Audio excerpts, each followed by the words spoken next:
Nós vamos ler apenas os dois versículos 36 e 37. Hebreus 10, versículo 36 e 37. Em reverência à palavra do Senhor, convido os irmãos a estarem de pé.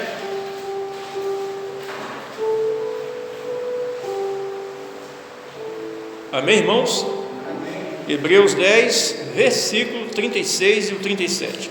A palavra nos fala assim: porque necessitais de paciência, para que depois de haverdes feito a vontade de Deus, possais alcançar a promessa. Porque ainda há um pouquinho de tempo, e o que há de vir virá, e não tardará. Louvado seja o nome do Senhor.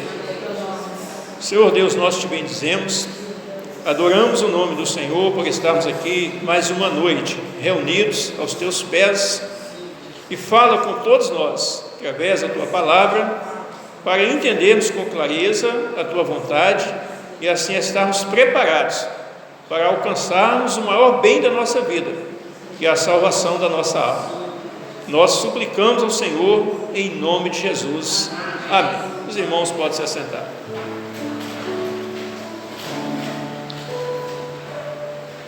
Meus irmãos, tudo o que precisou Deus fazer por nós, Ele fez, para que todos nós pudéssemos usufruir do maior bem da nossa vida, que é a salvação da nossa alma, que é um viver eterno com Deus, aonde teremos uma vida de paz, de gozo, de alegria, de descanso. É algo glorioso.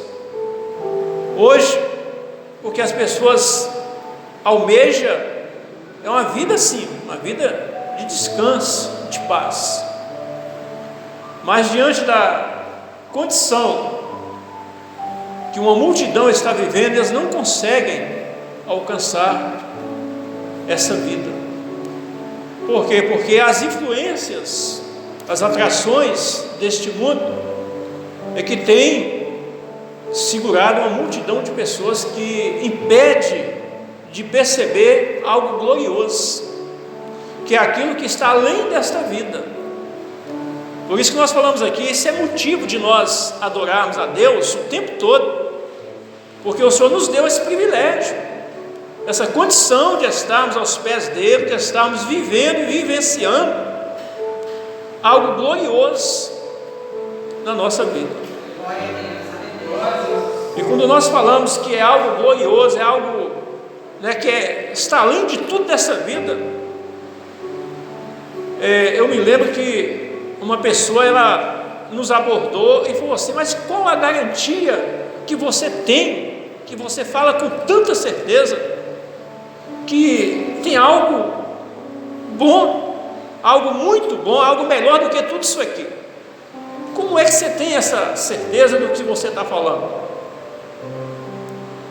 Aí a palavra que foi trazida para esta pessoa foi assim: nós pensávamos do mesmo jeito que você está pensando, a gente tinha o mesmo entendimento. Por quê? Porque a gente não conhecia. Mas quando nós tivemos uma experiência com a verdade, que descobrimos a verdade, aí nós entendemos que realmente é verdade. Então, se você ficar indagando e não for buscar a verdade, não for buscar uma experiência com a verdade, você vai ficar nessa mesmice aí, você nunca vai mudar. Então você precisa buscar, você precisa dar lugar ao Espírito Santo para você entender que tem algo melhor do que isso. Porque se você ficar aí perguntando um e outro e não for buscar, não vai resolver. Então por que nós estamos aqui? Não é porque ninguém nos convenceu, homem nenhum convenceu a nós, é porque nós estamos vivenciando uma experiência a todo momento da ação gloriosa da presença de Deus na nossa vida, Então o sentido da nossa vida é um outro sentido. Quando Paulo, que era um perseguidor do povo de Deus, porque ele também não conhecia, o dia que ele teve uma experiência do que é Deus, de quem é Deus, do que é a vida com Deus, Ele desvinculou de todas as coisas que ele estava vivendo para viver na presença de Deus. Por quê? Porque ele descobriu algo que ele não conhecia. E aí o que acontece? Quando ele passou a se envolver com a obra do Espírito de Deus, ele declarou nas suas cartas: olha, aquilo que eu conhecia, que eu sabia, é nada diante do que eu estou entendendo agora. Ele achava que o conhecimento dele estava além de tudo, mas ele percebeu que não era nada diante do conhecimento de Deus, porque ele estava vivendo uma experiência real da ação gloriosa de Deus o tempo todo na vida dele. Então é algo que muda a vida do ser humano, transforma o ser humano. Ou seja, quando ele entendeu isso, ele disse assim: ó, não mais vivo eu, porque Cristo vive em mim. Por que ele fez essa declaração, não mais vivo eu? Porque o que impede o homem de viver a melhor coisa da sua vida, que é a salvação da alma, é o seu eu, é a sua razão, é a sua maneira de ser, de agir, de falar, de viver. Isso impede que o Espírito Santo opere. Então, quando ele disse não mais vivo eu, ele aniquilou o seu eu, a sua razão. Para quê? Para dar lugar à revelação, para dar lugar à ação do Espírito Santo na vida dele o tempo todo. É por isso que a palavra de Deus fala lá em Apocalipse: quem tem ouvidos, ouçam o que o Espírito Santo diz às igrejas. Quem está dizendo, irmãos, é o Espírito Santo. Por quê? Porque quando Jesus subiu, o que ele disse? Enviarei para vós o Espírito Santo Consolador, aquele que vai falar conosco o tempo todo, que vai nos conduzir com segurança, com paz, né? com força, em tudo. Se não é o Espírito Santo na vida do servo, ele não consegue nem caminhar diante das tantas coisas que está aí no nosso dia a dia. E é nesse entendimento que você passa a andar dentro de um projeto que é a vontade de Deus. Ou seja, não é mais a nossa vontade, passa a agir dentro da vontade de Deus. Porque quando você toma essa decisão, essa definição: olha, a partir de agora não mais vivo eu, o eu aqui acabou, né? Essa vida aqui está aniquilada, agora eu quero ter uma nova vida, uma vida transformada, uma vida daqui para frente, não andando mais segundo a minha razão, mas andando agora segundo a vontade de Deus. Aí você passa a agir, caminhar conforme que Deus está te falando. Aí você vai desvinculando de tantas coisas que você vai perceber que não valia a pena na sua vida, que você vai entendendo que a melhor coisa é Jesus na sua vida, né? Por quê? Porque Jesus, ele é paz, ele é amor, ele é descanso, ele é segurança, né? Ele é proteção, ele é vida, e vida para sempre. Então, quando escreveu aqui para os hebreus, ele deixou bem específico: porque necessitais. É uma necessidade, é necessário. Necessitais de paciência. Então é necessário você ter paciência. Por quê? Porque a paciência é uma prova da sua fé que Deus vai agir na sua vida. Quando Jó entendeu isso, né, a esposa dele, nós falamos aqui, sempre falamos aqui, a esposa dele, quando viu a situação de Jó, falou assim: amaldiçoa seu Deus e morra. O que Jó disse? Fala como loucas, o meu Redentor vive. E ele, na sua paciência, ele esperou o tempo todo no Senhor, e Deus mudou aquele quadro, aquela situação na vida de Jó. O salmista, quando ele entendeu isso, ele falou assim: eu esperei com paciência no Senhor, e ele inclinou os seus ouvidos e ouviu a minha súplica e me tirou, né, do charco de lodo e me pôs sobre uma rocha e firmou os meus passos. Porque então foi necessário que uma paciência. Por quê, irmãos? Porque nós, na nossa vivência, hoje, se nós olharmos o viver das pessoas hoje, você vê que a pessoa não tem paciência para nada. A pessoa está agitada, no corre-corre, numa inquietação, para lá e para cá, não tem paciência. Por quê? Porque a palavra fala que quando chegasse os fins dos tempos, o amor de muitos ia esfriar, porque as pessoas iam passar a ser amantes de si mesmas. As pessoas hoje não pensam mais no próximo, não. Ele pensa em si mesmo, né? O problema de cada um é cada um. Eles querem que seja resolvido o problema deles. Então ninguém pensa, mas eu falei aqui com os irmãos, né? Eu entrei num ônibus lotado, uma mulher grávida, uma senhora grávida, entrou no ônibus e passando mal, porque ela estava suando muito. Se eu tivesse sentado, eu daria um lugar para ela, mas eu estava em pé. E as pessoas, a mulher está grávida aqui, alguém dá um lugar para ela. Ninguém se levantou para dar um lugar, ninguém. Eu fiquei observando aquilo, que é um absurdo. Uma senhora que estava na cadeira dela, que é direito dela, que levantou para a moça que estava grávida sentar. Eu falei, que coisa terrível. As pessoas não amam, não tem mais um amor pelo outro. Se a pessoa tivesse morrer, morria. Infelizmente é o que nós estamos vendo aí, irmãos. É o que está acontecendo, é o profético se cumprindo. Porque o Senhor falou que nos fins do tempo o homem ia ficar amante de si mesmo. A pessoa, ele desfaz do outro, ridiculariza a pessoa, desfaz da pessoa, não quer nem saber, porque ele está olhando só para ele mesmo. O que importa é ele, mas não entendendo que isso aqui não vai levar para lugar nenhum. O que nós temos que ter paciência diante de tudo, porque o nosso lugar não é aqui não. Essa pátria aqui não pertence a nós não, nossa pátria é celestial. Nós sempre falamos aqui, a nossa pátria é celestial. É preciso, é necessário a gente ter paciência diante de qualquer atitude. Conte até 10. Se precisar, conte. Não precipita não toma atitude precipitada não. Tenha paciência, confia no Senhor, né? Porque Ele é fiel. Vai passar. Às vezes a dor está durando ali, é insuportável, não é? Mas a dor pode durar a noite, mas no outro dia vem a alegria, né? Vem a bênção, vem a bonança, vem o bálsamo, e vai passar. Nós sempre falamos, isso passa, irmãos, isso passa, isso passa. E assim a gente vê aí, tem pessoas que desesperam mesmo por coisas pequenas. As pessoas desesperam, né? Às vezes uma situação na família, situação na vida financeira, as pessoas ficam agitadas. Mas quando você confia em Deus, você descansa, você espera nele.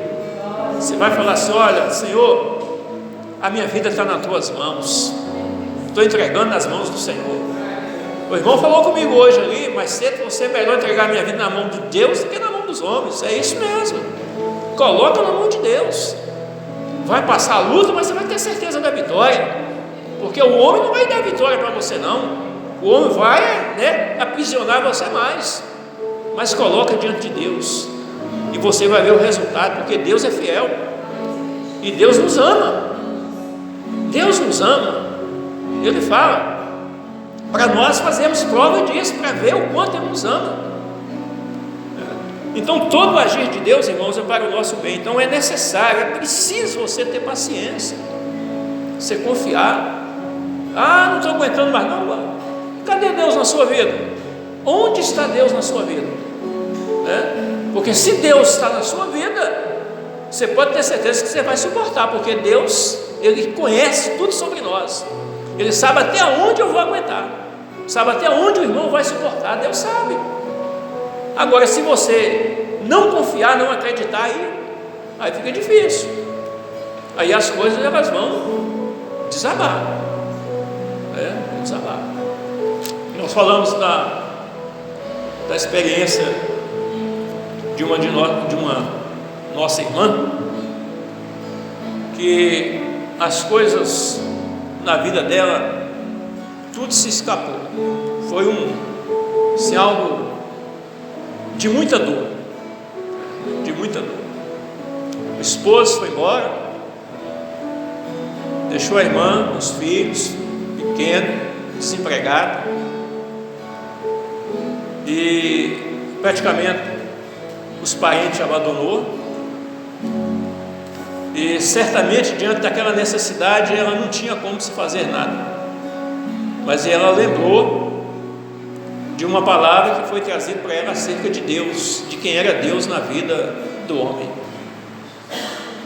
e ali ela se colocou inteiramente na vida de Deus, apresentou a vida dela a Deus. Senhor, eu não tinha nada, eu não sou nada, mas no Senhor eu posso tudo. Hoje eu estou entregando a minha vida ao Senhor, está nas tuas mãos, porque eu sei que o Senhor é que vai cuidar bem de mim e de meus filhos. E Deus cuidou. Foi muita luta, muitas provações. Hoje os filhos dessa irmã, se formaram, são bem-sucedidos no mercado de trabalho, e através deles hoje ela tem tudo que ela nunca teve. Ela tem o amor dos filhos e principalmente o amor do Senhor, e tem o seu lugar, a sua moradia, que ela está ali todos os dias descansando. Por quê? Porque o Senhor cuidou de tudo, que ela viu, ela colocou o reino de Deus em prioridade, não teve paciência, não desesperou, não saiu por aí, não, colocou a vida dela diante de Deus, e Deus provou que Ele é bom, que Ele é fiel e que Ele ama. Então isso aí, os filhos estão aí dando testemunho de quem é Deus na vida deles. Então, irmãos, isso aí é uma experiência pessoal de cada um, é isso que nos dá força para você chegar na sua casa, você deitar. O salmista falou isso aqui na palavra: você deita, você consegue dormir e você acorda, porque Deus é que está cuidando, Ele está sustentando. Se Deus não estiver na sua vida, você não consegue não. A luta vai na sua mente ali, a situação vai conflitando na mente, e você não consegue dormir, muitos não conseguem nem se alimentar. Ele fica agitado, é conta que está chegando para pagar, não consegue pagar uma, não consegue pagar outra, a pessoa fica atribulada. Mas se Deus estiver na sua vida, você vai ter paciência, tudo vai resolver, o dia mau vai passar, a bonança vai chegar, e muitos verão e crerão que Deus, Ele é Deus e Ele é fiel para te abençoar. Aí na sequência aqui, fala assim, porque isso, fala assim, depois de haverdes feito a vontade de Deus, isso aqui não é vontade de homem não, tá? Essa paciência aí é vontade de Deus. Depois que você fazer a vontade de Deus, possais alcançar a promessa. Os irmãos viram que é uma vontade de Deus? Que quando você faz aquilo que está dentro do projeto de Deus, que é a vontade dele, a promessa é alcançada. Nós falamos aqui porque Deus é fiel.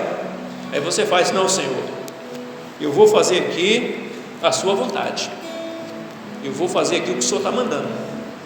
Coloca a sua vida, entrega para Deus, confia nele, deixa que Ele vai operar. Aí você vai ver, vai vir luta, mas você colocou na mão de Deus, você não colocou na mão de homem algum, você colocou na mão de um Deus todo-poderoso, um Deus onisciente, um Deus onipresente e um Deus onipotente, um Deus que está presente, um Deus que conhece tudo sobre você e um Deus que tem poder para agir em seu favor. Deixa Deus cuidar.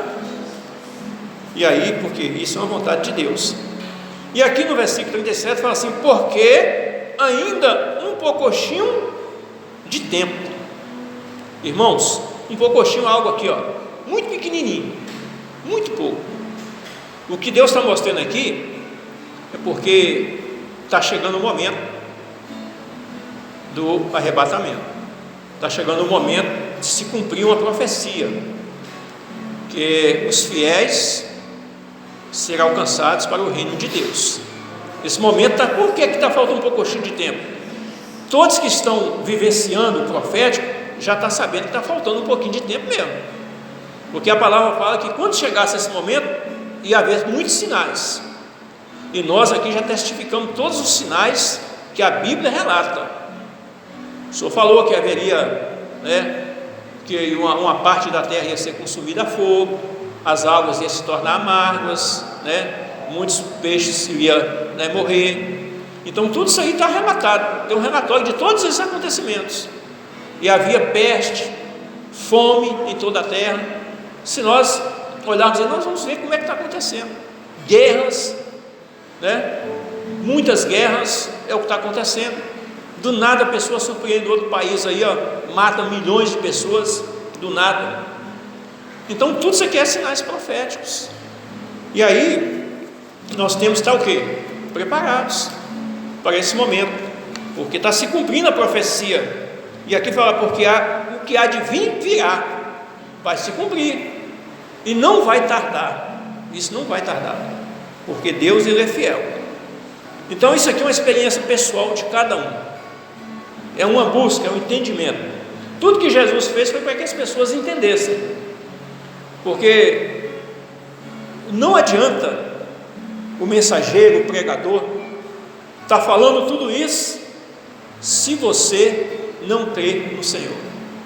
Então o primeiro passo é você crer nele, crer na palavra, e quando você crê, você dá lugar para o Espírito Santo agir. Aí quando o Espírito Santo vai agir, aí você vai adquirindo o quê? Experiências que realmente é verdade, porque você vai sentir uma mudança, você vai sentir uma ação do Espírito Santo na sua vida, né? E aí você vai percebendo, olha, realmente eu estou vivendo algo que eu nunca vi na minha vida, eu nunca vi. Louvado seja o nome do Senhor. Amém. Glórias a Jesus, aleluia. Quando o salmista ele entendeu isso, ele, diante de um erro que ele cometeu, alguns erros, que ele percebeu que ele estava jogando fora o verdadeiro sentido da vida dele, aí ele correu para os pés do Senhor: Senhor, não me lanças fora da tua presença, Senhor, torna a dar para mim a alegria da tua salvação, cria em mim um espírito reto. Por quê? Porque ele entendeu que sem isso a vida dele não tinha sentido nenhum, ele entendeu que não ia para lugar nenhum. Nós falamos aqui, quando os discípulos entenderam isso, o Senhor falou: ei vós, querem retirar? Ele falou: Senhor, para onde? Eu vou para onde? O que eu vou ganhar lá fora? O que vai me dar lá fora? O que vai ser bom para mim? Vou viver 1 ano, 2 anos, 5 anos, 20 anos, e depois cair no mundo do sofrimento? Não quero isso não, eu quero viver eternamente, quero viver uma vida de paz, de gozo, de alegria, e viver eternamente. É isso que nós queremos, né? Nós estamos aqui não é por um costume, não é por um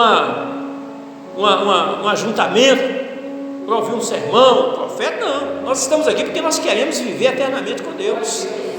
É isso que importa para nós. Isso aqui vai passar, irmão, isso aqui não vai existir, porque o que vai existir eternamente é o reino do céu. E o Senhor preparou tudo, está tudo pronto, tudo está preparado. A palavra aqui já aponta para nós que o momento que nós estamos vivendo é profético, tudo está pronto, Jesus está tudo preparado. Agora a pergunta para nós, para cada um de nós é essa: e você? Você está preparado? E eu, como é que eu estou a minha vida? Será que eu estou preparado para entrar no reino dos céus? Nós já falamos aqui, porque o reino do céu não se entra de qualquer jeito, de qualquer maneira, porque o lugar é santo, é santíssimo. É por isso que o Senhor ele está sempre falando para nós as mesmas coisas, persistindo conosco, porque o propósito de Deus na nossa vida é entrarmos no reino. Jesus morreu foi para isso, né? E ele deixou bem claro que todo aquele que nele crê não vai perecer, mas vai ter o quê? Vida eterna. Então o segredo para nós aqui é crer no Senhor, que quando você crê nele, aí você passa a fazer a vontade dele. E quando você faz a vontade dele, aí acabou, porque você está fazendo a vontade de Deus, não é do homem não. E aí você está preparado, porque quando Noé entrou com a família dele na arca, Noé entrou por quê? Porque ele fez a vontade dele, de Noé? Não, ele fez a vontade de Deus, o que Deus determinou para ele, ele fez. Foi salvar o quê?